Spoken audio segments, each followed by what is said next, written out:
والصلاة والسلام على سيد الأنبياء والمرسلين أما بعد فأعوذ بالله السميع العليم من الشيطان الرجيم بسم الله الرحمن الرحيم الصلاة والسلام عليك يا رسول الله وعلى آلك وأصحابك سيدي يا حبيب الله۔ صحیح بخاری شریف کتاب الایمان اور باب کا عنوان امام بخاری رحمہ نے ذکر نہیں فرمایا۔ اس سے پہلے جو حدیث گزری ہے باب علامت الایمانی حب الانصار، ایمان کی علامت انصار کی محبت ہے، اسی اگلا باب ہے، یہ بغیر عنوان کے ہے، اور اس میں حضرت عبادہ بن صامت رضی اللہ تعالیٰ عنہ کی روایت ہے، اور اس میں ذکر آیا ہے کہ یہ لیلۃ العقبہ کے نقباء میں سے ایک ہیں، اور بدر کے اندر بھی یہ حاضر ہوئے تھے۔ تو لیلۃ العقبہ، عقبہ کی رات، یہ کیا ہے؟ دراصل اعلان نبوت کے بعد 10ویں سال مدینہ سے انصار کے 6 افراد مکہ المکرمہ آئے تاکہ وہ اہل مکہ سے معاہدہ کر کے ان کے حلیف بن جائیں۔ تو جب 6 حضرات انصار کے مکہ آئے تو حج کا موسم تھا، رسول اللہ صلی اللہ علیہ وسلم سے ان کی ملاقات ہوئی، تو رسول اللہ صلی اللہ علیہ وسلم نے انہیں اسلام کی دعوت دی۔ انہوں نے مدینہ میں یہودیوں سے آپ صلی اللہ علیہ وسلم کی آمد کا اور تشریف آوری کا تذکرہ سن رکھا تھا، تو آپس میں ایک دوسرے کو دیکھنے لگے کہ یہ تو وہی نبی ہیں جن کے آمد کی خبریں یہودی دیا کرتے ہیں۔ تو آپس میں انہوں نے یہ کہا کہ کہیں ایسا نہ ہو کہ یہودی ان پر ایمان لانے میں ہم سے سبقت کر جائیں۔ تو آئے تو تھے کہ اہل مکہ کے ساتھ معاہدہ کر کے حلیف بن جائیں، تو اب کہنے لگے کہ بجائے اہل مکہ سے معاہدہ کر کے ان کا حلیف بننے کے، اس نبی کے ہاتھ پر اسلام لانا یہ زیادہ بہتر ہے۔ چنانچہ یہ حضرات مشرف و اسلام ہو گئے۔ ابو الہیثم بن تیہان اور جابر بن عبداللہ اور عوف بن حارث، رافع بن مالک، قطبہ بن عامر اور اسعد بن زرارہ رضوان اللہ تعالی علیہم اجمعین، یہ 6 حضرات شرف با اسلام ہو کر جب مدینے واپس گئے تو انہوں نے وہاں جا کر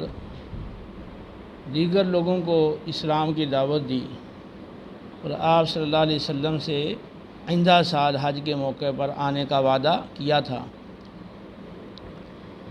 پھر نبوت کے 11ویں سال مدینہ منورہ سے حج کے موقع پر 12 افراد آئے،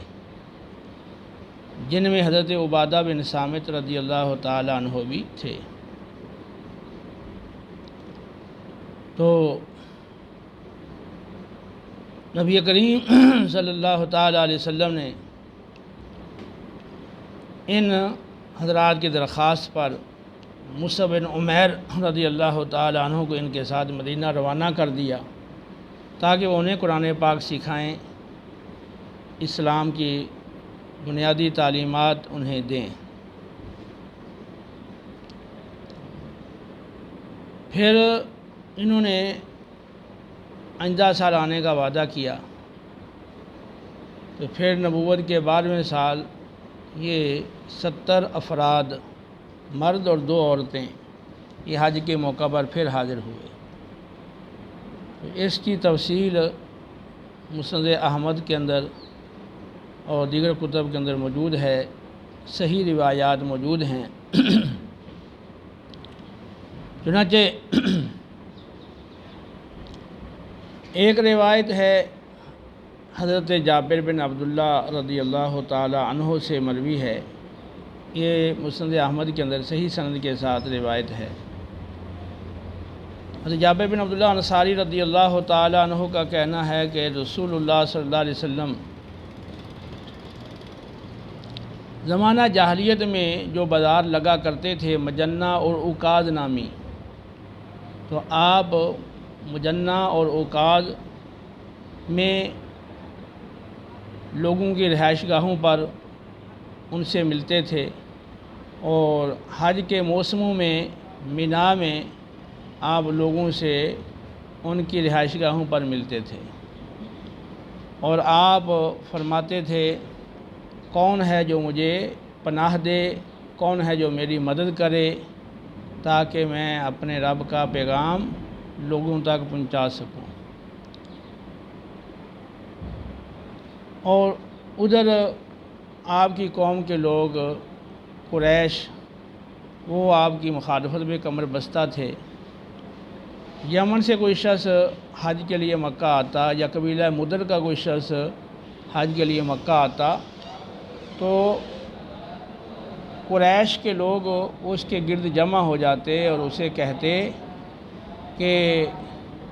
یہاں قریشی نوجوان سے بچ کر رہنا کہ کہیں وہ تمہیں کسی فتنے میں نہ ڈال دے۔ نبی کریم صلی اللہ علیہ وسلم ان کی رہائش گاہوں کے درمیان چلتے تو وہ لوگ آپ کی طرف اشارہ کرتے انگلیوں سے۔ رسول اللہ صلی اللہ تعالی علیہ وسلم کی کوشش ہوتی کہ جو لوگ آئے ہیں ان تک دعوت اسلام پہنچائی جائے۔ حضرت جابر بن عبداللہ رضی اللہ تعالیٰ عنہ کہتے ہیں اللہ رب العالمین نے مدینہ سے ہم لوگوں کو اٹھا دیا اور بھیج دیا کہ ہم آپ کو پناہ دیں اور آپ کی تصدیق کریں۔ حضرت جابر کہتے ہیں کہ مدینہ سے پہلے بعض لوگ آئے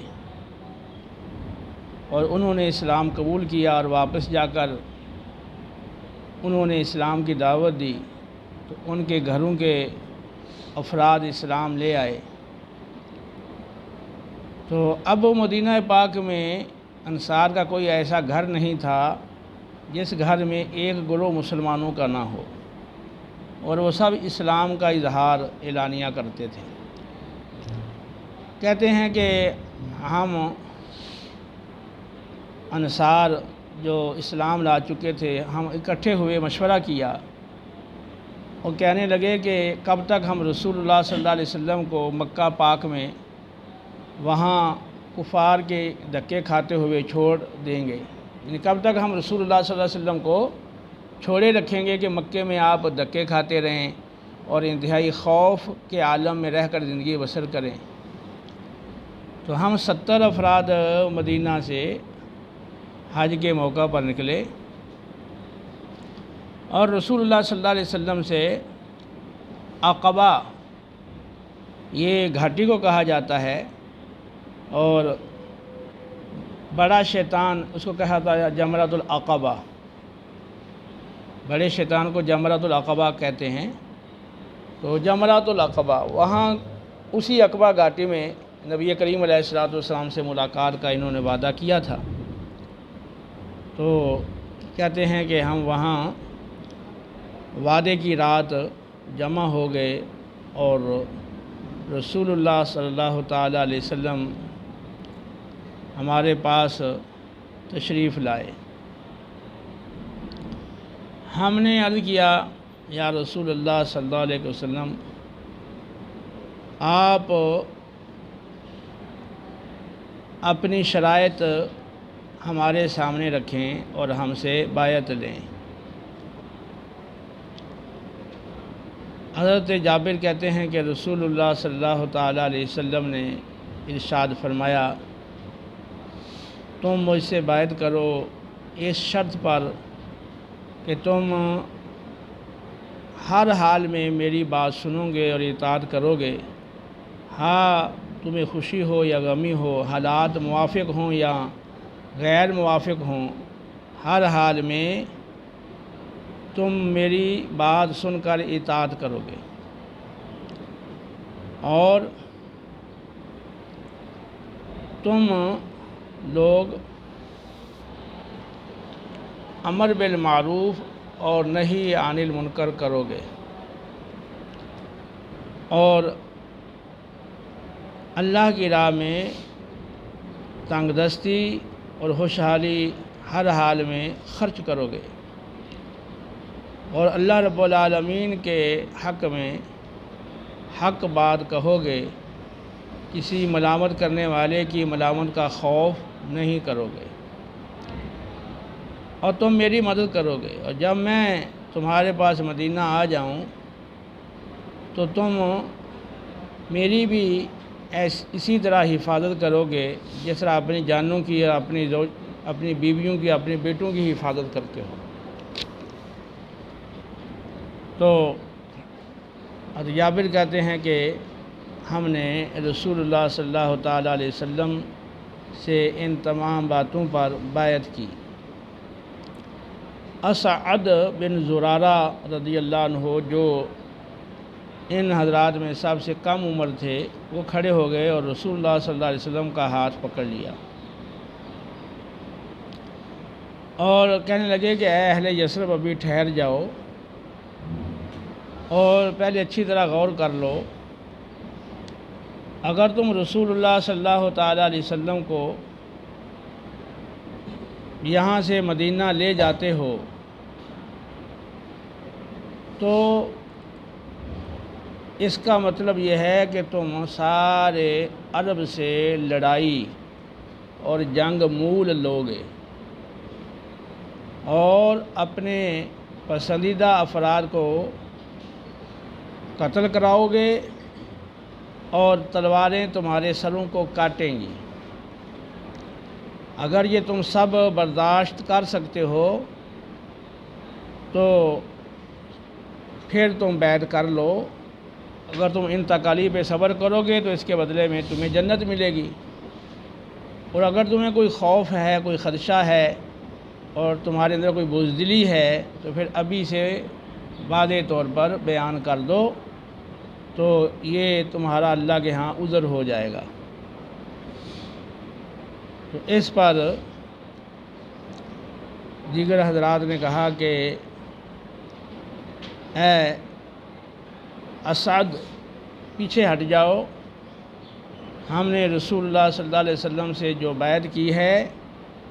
ہم ہرگز نہ اس سے پیچھے ہٹیں گے اور نہ اس کو کبھی توڑیں گے۔ یہ صحیح سند کے ساتھ مسند احمد میں روایت موجود ہے جس میں یہ ذکر کیا گیا ہے کہ رسول اللہ صلی اللہ علیہ وسلم زمانہ جاہلیت میں لگنے والے بازار اور میلوں میں بھی اور حج کے موسموں کے اندر بھی آپ لوگوں کی رہائش گاہوں پر ان سے ملاقات کرتے اور انہیں اسلام کی دعوت دیا کرتے تھے، اور فرمایا کرتے تھے کہ کون ہے جو مجھے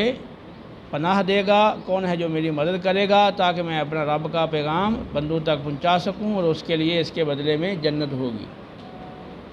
تو اس دعوت کو اہل مدینہ نے قبول کیا، جیسا کہ آپ نے اس حدیث میں سنا ہے۔ اسی طرح کعب بن مالک کی بھی روایت ہے جو مسند احمد کے اندر بھی صحیح سند کے ساتھ موجود ہے، مستدرک کے اندر بھی، صحیح ابن حبان کے اندر بھی یہ روایت ہے۔ کعب بن مالک یہ اس بیعت کے اندر حاضر تھے، تو یہ تفصیلی روایت ہے۔ ان کے بیٹے اپنے باپ سے روایت کرتے ہیں۔ کعب بن مالک کہتے ہیں کہ ہم مدینہ منورہ سے حج کے موسم میں نکلے اور ہمارے ساتھ کچھ حج کے لیے نکلنے والے مشرک لوگ بھی تھے، اور ہمارے بڑے اور سردار برا بن معرور تھے۔ جب ہم مدینہ پاک سے نکل پڑے تو ہمارے سردار اور ہمارے بڑے برا بن معرور رضی اللہ عنہ کہنے لگے کہ اے لوگوں دیکھو، مجھے ایک خواب دکھایا گیا ہے، تو اب میں تو اس کے مطابق عمل کروں گا، پتہ نہیں تم میری موافقت کرتے ہو یا مخالفت کرتے ہو۔ پوچھا گیا ابھی کیا تم نے خواب دیکھا ہے؟ کہنے لگے کہ میں نے خواب دیکھا ہے کہ میں خانہ کعبہ کو پیٹھ نہیں کروں گا اور آئندہ خانہ کعبہ کی طرف رخ کر کے نماز پڑھوں گا۔ باقی حضرات نے کہا کہ اللہ کی قسم، ہمیں یہ خبر پہنچی ہے کہ ہمارے نبی صلی اللہ علیہ وسلم شام کی طرف رخ کر کے نماز پڑھتے ہیں، یعنی بیت المقدس کی طرف، تو ہم تو آپ صلی اللہ علیہ وسلم کی کبھی مخالفت نہیں کریں گے۔ چنانچہ دوران سفر برا بن معرور رضی اللہ عنہ کعبہ کو رخ کر کے اور باقی حضرات بیت المقدس کو رخ کر کے نماز پڑھتے رہے۔ جب مکہ میں پہنچے تو برا بن معرور رضی اللہ عنہ کہنے لگے کہ تم لوگوں نے سمت قبلہ میں میری مخالفت کی ہے، اس سے میرے اندر تردد پیدا ہو گیا ہے، تو رسول اللہ صلی اللہ علیہ وسلم سے اس بارے میں معلومات کریں کہ کس طرف رخ کر کے نماز پڑھی جائے۔ مکہ میں داخل ہوئے تو کیونکہ نبی کریم علیہ السلام کو جانتے اور پہچانتے تو نہیں تھے، نہ دیکھا تھا، تو کسی مکی شخص سے آپ کے بارے میں پوچھا تو اس نے کہا کہ کیا تم نے آپ صلی اللہ علیہ وسلم کو دیکھا ہے؟ تو انہوں نے کہا کہ نہیں۔ تو انہوں نے کہا کہ تم حضرت عباس کو جانتے ہو؟ انہوں نے کہا ہاں عباس کو ہم جانتے ہیں، کیونکہ حضرت عباس جو رسول اللہ صلی اللہ علیہ وسلم کے چچا ہیں، تو تجارت کے لیے یہ مدینے جایا کرتے تھے، اس لیے وہ لوگ انہیں پہچانتے تھے۔ تو اہل مکہ کے اس شخص نے کہا کہ تم جب خانہ کعبہ جاؤ گے تو وہاں عباس بیٹھے ہوئے ہیں، ان کے پاس جو شخص ہے وہ محمد ہیں صلی اللہ علیہ وسلم۔ یہ حضرات خانہ کعبہ میں داخل ہوئے، حضرت عباس جہاں بیٹھے ہوئے تھے تو وہاں جب یہ پہنچے تو رسول اللہ صلی اللہ علیہ وسلم نے فرمایا اے میرے چچا عباس، اے ابو الفضل، کیا تم جانتے ہو ان لوگوں کو؟ تو انہوں نے کہا کہ ہاں یہ تو برا بن معرور ہیں جو ان کے بڑے اور سردار ہیں، اور یہ ہیں کعب بن مالک۔ کعب بن مالک کہتے ہیں کہ رسول اللہ صلی اللہ علیہ وسلم نے فرمایا کہ وہ کعب جو شاعر ہیں؟ تو حضرت عباس نے کہا کہ ہاں۔ تو حضرت کعب کہتے ہیں کہ نبی کریم علیہ السلام کا یہ فرمانا کہ وہ کعب جو شاعر ہیں، یہ بات میں کبھی نہیں بھولوں گا۔ کہتے ہیں پھر نماز کے حوالے سے بھی آپ صلی اللہ علیہ وسلم کے سامنے یہ بات رکھی گئی تو آپ نے فرمایا برا بن معرور کو کہ تو جس قبلے پر پہلے تھا اسی پر ہی رہتا تو بہتر تھا۔ پھر انہوں نے شام کی طرف بیت المقدس رخ کر کے نماز پڑھنا شروع کر دی۔ حضرت کعب بن مالک والی اس روایت میں تصریح ہے کہ حضرت برا بن معرور کے گھر والے یہ سمجھتے تھے کہ برا اخیر دم تک خانہ کعبہ کی طرف رخ کر کے ہی نماز پڑھتے رہے ہیں، لیکن ہم ان کے گھر والوں کے بارے میں زیادہ جانتے ہیں۔ جب نبی کریم علیہ السلام کی بارگاہ سے انہوں نے سن لیا تو پھر وہ بھی نبی کریم علیہ السلام والے پہلے قبلہ بیت المقدس کی طرف رخ کر کے نماز پڑھنے لگ گئے تھے۔ نبی کریم علیہ السلام سے ہم نے ایام تشریق کی درمیانی رات میں عقبہ، جو ہاں بڑے شیطان کو کنکریاں ماری جاتی ہیں، تو وہاں عقبہ کی گھاٹی، عقبہ میں یعنی اس گھاٹی میں ملنے کا ہم نے وعدہ کیا، اور ہم نے حج کیا، اور حج سے جب فارغ ہو گئے تو جس رات نبی کریم علیہ السلام سے ملاقات کرنی تھی اس رات ہم اپنی رہائش گاہوں میں سو گئے۔ کیونکہ ہمیں اصل میں اپنا معاملہ اپنے ساتھیوں سے جو مشرک تھے پوشیدہ رکھنا تھا، کیونکہ مدینے سے مشرک لوگ بھی حج کرنے آئے تھے نا، تو ان سے انہوں نے اس اپنے معاملے کو پوشیدہ رکھا تھا۔ لیکن ان میں ایک سردار تھے ابو جابر، تو ابو جابر عبداللہ بن عمر بن حرام، تو ان کو کعب بن مالک کہتے ہیں کہ ان کو کہا گیا کہ دیکھیں آپ جس دین پر ہیں اس دین سے ہم بیزار ہیں، اور آپ ہیں سردار ہیں، اور ہم یہ پسند نہیں کرتے کہ تم اپنے اس دین کی وجہ سے آخرت میں جہنم کا ایندھن بنو۔ تو ہم نے نبی کریم علیہ السلام کے بارے میں انہیں بتایا، آپ سے ملنے کے وعدے کے بارے میں بتایا، تو وہ اسلام لے آئے۔ وہ بھی سردار تھے اور ان کو پھر اس رات نقیب بھی بنایا گیا۔ تو کہتے ہیں کہ جب تہائی رات گزر گئی، ہاں اپنی رہائش گاہوں سے اٹھنا شروع ہو گئے، قطع پرندے کی طرح اپنی رہائش گاہوں سے ہم کھسکنا شروع ہو گئے جب تہائی رات گزر گئی، تاکہ کسی کو پتہ نہ چلے ہمارے معاملے کا۔ تو ہم عقبہ میں یعنی گھاٹی میں آ کر جمع ہو گئے، نبی کریم علیہ السلام کا انتظار کرنے لگے۔ ہم 70 مرد تھے اور 2 عورتیں تھیں، ایک عمارہ جس کا تعلق بنو مازن بن نجار سے تھا، اور ایک منی جس کا تعلق بنو سلمہ سے تھا۔ 72 افراد، 70 مرد اور 2 عورتیں گھاٹی میں جمع ہو کر نبی کریم علیہ السلام کا انتظار کرنے لگے۔ اتنے میں نبی کریم علیہ السلام تشریف لائے۔ آپ کے چچا حضرت عباس رضی اللہ عنہ ساتھ تھے، اور اس وقت ابھی حضرت عباس اپنی قوم کے دین پر تھے، اور وہ رسول اللہ صلی اللہ علیہ وسلم اپنے بھتیجے کے معاملے کو دیکھنا چاہتے تھے، اور اس پر وہ اعتماد حاصل کرنا چاہتے تھے۔ اور ظاہر سی بات ہے کہ آپ صلی اللہ علیہ وسلم کو بھی ان پر اعتماد تھا، اس لیے اس موقع پہ ساتھ رکھا۔ تو یہاں جو براء بن معرور رضی اللہ تعالیٰ عنہ، جو انصار کے سردار تھے اپنے قبیلے کے، انہوں نے بات چیت شروع کی۔ تو عرض کیا یا رسول اللہ صلی اللہ علیہ وسلم، آپ اپنے بارے میں، اپنے رب کے بارے میں اور اپنے ساتھیوں کے بارے میں جو آپ کے مطالبات ہیں ہمارے سامنے رکھیں اور ہم سے بیعت لیں۔ تو آپ صلی اللہ علیہ وسلم نے فرمایا کہ میں اپنے رب کے بارے میں تم سے یہ مطالبہ کرتا ہوں کہ اللہ پر ایمان لاؤ اور اس کے ساتھ کسی کو شریک نہ ٹھہراؤ۔ ایک روایت میں ہے کہ اللہ کی عبادت کرو اور اس کے ساتھ کسی کو شریک نہ ٹھہراؤ۔ اور اپنے بارے میں تمہارے سامنے یہ مطالبہ رکھتا ہوں کہ تم میری مدد کرو گے، اور جن چیزوں سے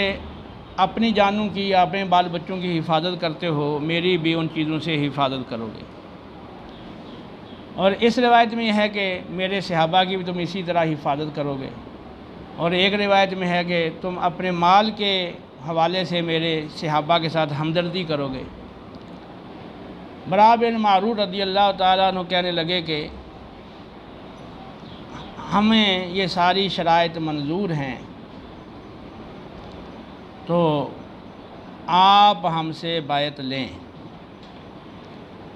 تو اتنے میں بیچ میں ایک شخص جو تھے ابو الحیثم بن تیہان، یہ بول پڑے، کہنے لگے کہ یا رسول اللہ صلی اللہ علیہ وسلم، ایک بات میں پوچھنا چاہتا ہوں کہ جب ہم آپ کی بیعت کر لیں اور آپ سے کی ہوئی شرائط کو پورا کریں اور اللہ تعالیٰ آپ کو غلبہ عطا کر دے، پھر کیا ایسا ہوگا یا ہو سکتا ہے کہ پھر آپ ہمیں چھوڑ کر واپس مکے آ جائیں؟ تو نبی کریم صلی اللہ علیہ وسلم مسکرا پڑے، فرمایا کہ اب ایسا نہیں ہوگا، جہاں تمہارا خون طلب کیا جائے گا وہاں میرا خون طلب کیا جائے گا، جہاں تمہارا خون رائیگاں قرار دیا جائے گا وہاں میرا خون رائیگاں قرار دیا جائے گا۔ میں تم سے ہوں اور تم مجھ سے ہو، جیسے تمہاری صلح ہوگی اس سے میری صلح ہوگی، اور جیسے تمہاری جنگ ہوگی اس سے میری جنگ ہوگی۔ تو پھر برا بن معرور رضی اللہ تعالیٰ عنہ نے عرض کیا کہ آپ ہم سے بیعت لیں۔ سب سے پہلے جو برا بن معرور تھے انہوں نے اپنا ہاتھ آگے بڑھایا اور بیعت کی، پھر سارے لوگ پے در پہ بیعت کرنے لگ گئے، سب نے بیعت کر لی۔ تو اس عقبہ، اس گھاٹی اور اس وادی کے کنارے سے ایک شخص نے بڑے چیخ کر بولا، کہنے لگا کہ اے ان رہائش گاہوں کے ٹھہرنے والوں، اے لوگو، کیا تم مزمم کے بارے میں بے فکر ہو گئے ہو؟ مزمم سے مراد اس کی رسول اللہ صلی اللہ علیہ وسلم کی ذات تھی، اور اللہ کے دشمن شیطان نے وہ محمد نہیں کہا بلکہ مزمم کہا کہ تم اسے بے فکر ہو گئے ہو، یہ بے دین لوگ ان سے بیعت کر رہے ہیں تمہارے خلاف جنگ کرنے کے لیے۔ تو یہ اصل میں شیطان نے چیخ کر یہ اعلان کیا تھا، اور اتنی آواز بلند تھی کہ حتقاب کہتے ہیں کہ ہم نے اتنی بلند آواز کبھی نہیں سنی۔ تو نبی کریم علیہ السلام نے پھر جواب دیا کہ فرمایا کہ یہ اس وادی کا وہ عذب شیطان ہے، اور پھر فرمایا اے ابن عذیب، اب میں ان قریب تیرے لیے فارغ ہونے والا ہوں۔ اب آپ نے فرمایا کہ تم جا کر اپنی رہائش گاہوں میں لیٹ جاؤ۔ یہ حضرات پھر واپس چلے گئے، اپنی رہائش گاہوں میں جا کے سو گئے۔ صبح ہوتے ہی قریش کے بڑے بڑے جو سردار تھے وہ آ گئے، اور انصار کی رہائش گاہوں پہ آ کر انہوں نے کہا کہ اے اہل خزرج، وہ انصاریوں کو اہل خزرج کہتے تھے۔ اچھا، نبی کریم علیہ السلام نے یہاں جب بیعت لی تھی تو ان میں آپ فرمایا تھا کہ 12 افراد کو باہر نکالو جو اپنے اپنے قبیلوں کے ذمہ دار اور نگران ہوں گے، اور وہاں اسلام کی دعوت، اسلام کا کام کریں گے۔ تو وہ 12 افراد وہاں پر جو آپ صلی اللہ علیہ وسلم کے سامنے پیش کیے گئے، تو ان کو آپ نے نقیب بنا دیا، جس میں عبادہ بن ثابت بھی یہ نقیب تھے۔ تو 9 نقیب یہ خزرج سے اور 3 نقیب اوس سے بنائے گئے، قبیلہ اوس سے۔ پھر بیعت ہوگی، یہ سارا معاملہ ہو گیا۔ تو اب صبح کے وقت یہ انصار کے رہائش گاہوں پر یہ قریش آ گئے، بڑے بڑے رؤساء قریش، کہنے لگے کہ اے خزرجیو، ہمیں پتہ چلا ہے کہ تم یہاں محمد کو ملنے کے لیے آئے ہو، اور ان کو یہاں سے نکال کر لے جانا چاہتے ہو، اور تم ان کی حمایت میں ہمارے ساتھ جنگ کرو گے۔ تو جب انہوں نے یہ کہا تو اب وہ انصار کے ساتھ وہ لوگ جو مدینے سے آئے تھے مشرک تھے، اور ان سے معاملہ اسلام کا، نبی کریم علیہ السلام سے ملاقات کا پوشیدہ رکھا گیا تھا، انہیں تو علم ہی نہیں تھا۔ تو وہ کھڑے ہو گئے انصاری جو مشرک تھے، اور وہ کہنے لگے اللہ کی قسم ایسی کوئی بات ہی نہیں ہوئی، نہ کوئی محمد سے ہم ملنے آئے ہیں، نہ ان سے کوئی بیعت کی ہے، نہ کوئی ہمیں اس بات کا پتہ ہے۔ تو اب وہ مطمئن ہو گئے بھی یہ تو کوئی بات ہوئی نہیں، جبکہ یہ جو افراد 70 تو ان کے معاملے کا ان کو پتہ ہی نہیں تھا کسی کو، کیونکہ انہوں نے معاملہ خفیہ رکھا تھا۔ تو مزید پھر یہ ہے کہ اسی روایت کے اندر ہے کہ کعب بن مالک وہ کہتے ہیں کہ ہم نے ارادہ کیا کہ جو ہمارے ساتھ آنے والے انصار مشرک ہیں، انہوں نے جو ان کو جواب دیا ہے تو ہم بھی اس میں کسی طرح سے کچھ شریک ہو جائیں۔ تو وہ جو ہمارے پاس جو آیا تھا قریش کا نوجوان حارث بن ہشام مخزومی، جو بعد میں فتح مکہ کے موقع پہ اسلام لے آئے تھے، تو کہتے ہیں میں نے اپنے سردار جو تھے ابو جابر عبداللہ بن عمر بن حرام ان کو کہا کہ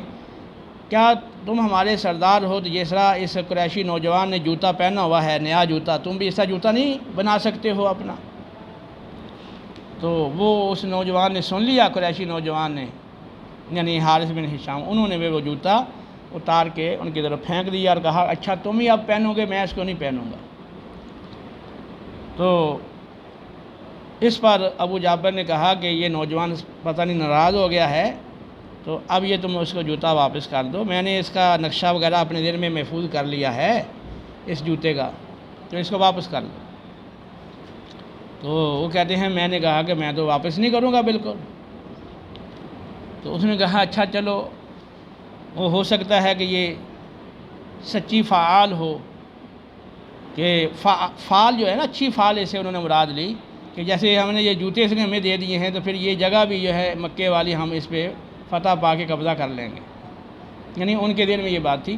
تو انہوں نے کہا بہرحال یہ اچھی فعال ہے، چلو تم جوتے واپس نہیں کرو گے تو بطور سلب جو ہے پھر ان سے ہم لے لیں گے. تو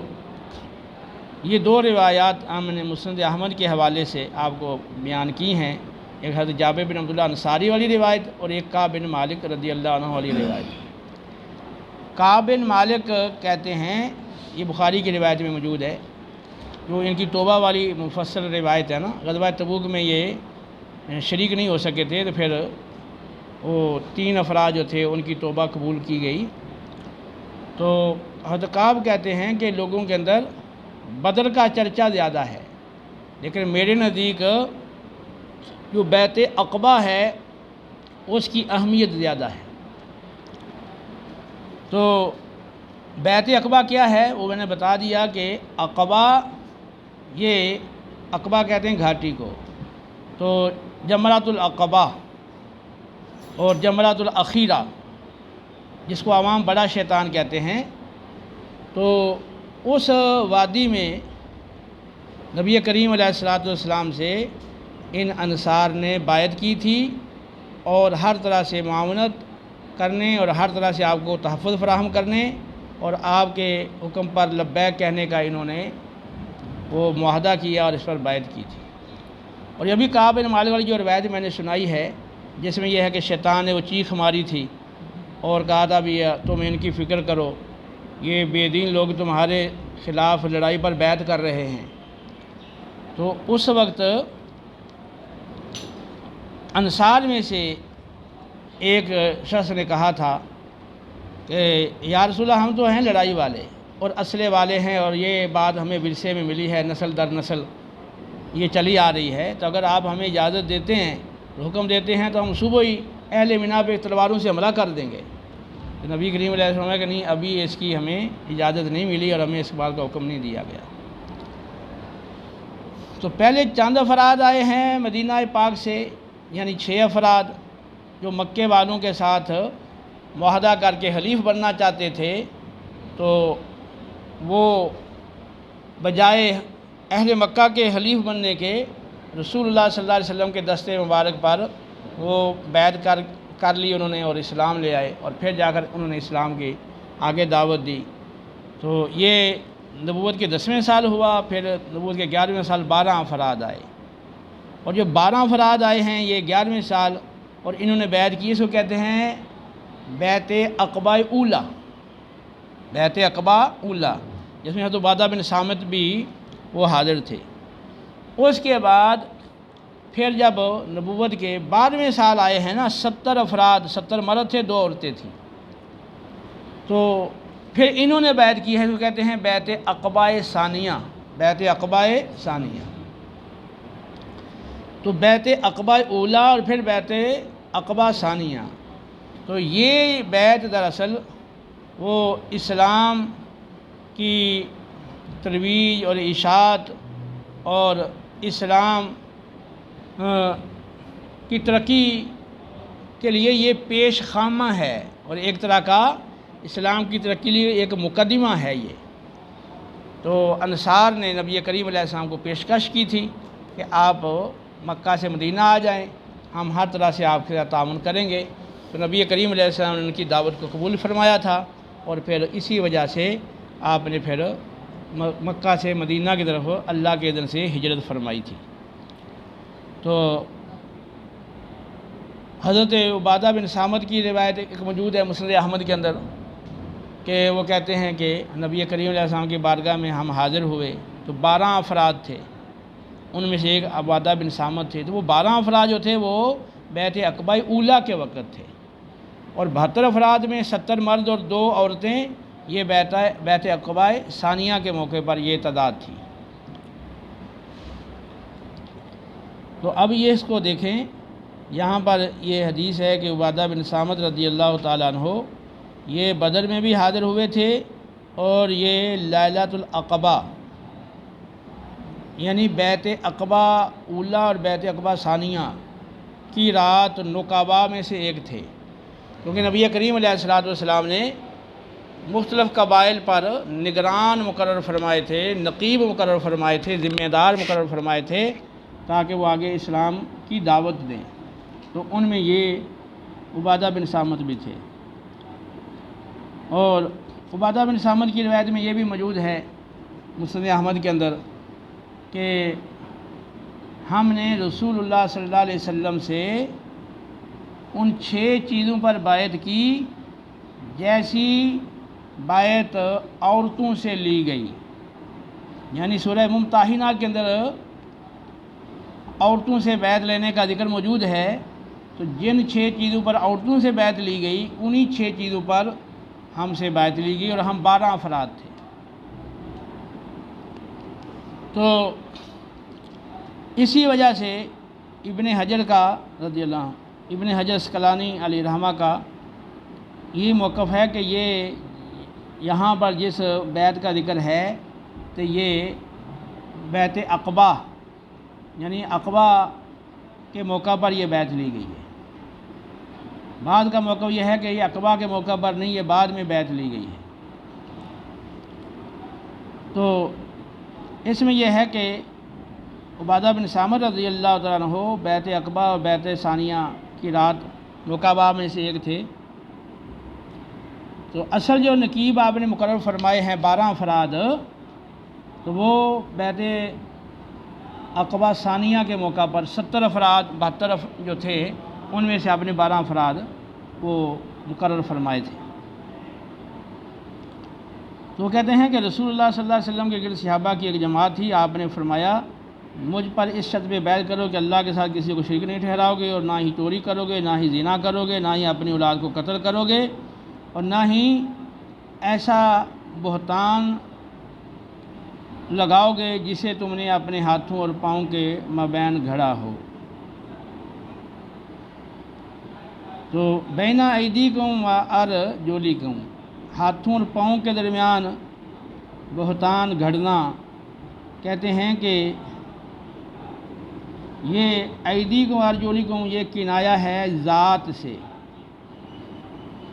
کیونکہ زیادہ تر افعال ہاتھ اور پاؤں سے ہوتے ہیں، ہاتھ اور پاؤں بول کے اپنی پوری ذات مراد لی گئی ہے کہ تم ایسا یعنی بہتان نہیں لگاؤ گے جس کو تم نے اپنے دلوں کے اندر اب تم نے گڑھا ہو، سوچ کے بنایا ہو۔ اور نہ ہی تم کسی نیک کام میں میری نافرمانی کرو گے۔ نبی کریم علیہ السلام نے جو بھی حکم دینا ہے وہ نیک ہی حکم دینا ہے، یہ ان کی دل کی خوشی کے لیے آپ نے فرمایا۔ اور بخاری مسلم کی حدیث ہے انما الطاعۃ فی المعروف، جو طاعت ہے وہ صرف نیک کام کے اندر ہے، یعنی جو مخلوق کی اطاعت کرنی ہے یا مخلوق میں سے کسی کی بات آپ نے ماننی ہے تو انما الطاعۃ فی المعروف، تو کسی بھی مخلوق کی بات جو آپ مانیں گے، ایکسیپٹ کریں گے اور اس پہ عمل کریں گے تو وہ معروف کے اندر ہی اس کی بات مانی جائے گی۔ لا طاعۃ فی معصیۃ الخالق، اور جس بات میں خالق کی نافرمانی ہوتی ہو تو اس بات میں آپ کسی بھی مخلوق میں سے کسی کی اطاعت نہیں کر سکتے۔ تو فرمایا ولا تعصوا فی المعروف، نہ تم معروف میں نیکی میں میری نافرمانی کرو گے، تم میں سے جو اس عہد کو پورا کرے گا تو اس کا اجر اللہ کے ذمہ کرم پر ہوگا، اور جو اس کی خلاف ورزی کرے گا تو اس کو دنیا میں سزا دے دی گئی تو وہ اس کے لیے کفارہ بن جائے گی، اور جس نے ان احکام میں سے کسی کی خلاف ورزی کی اور پھر اللہ نے اس کو پر پردہ ڈال دیا تو وہ اللہ کے سپرد ہے، چاہے تو وہ اس کو معاف کرے اور چاہے تو اس کو وہ سزا دے۔ تو یہ شرائط 6 شرائط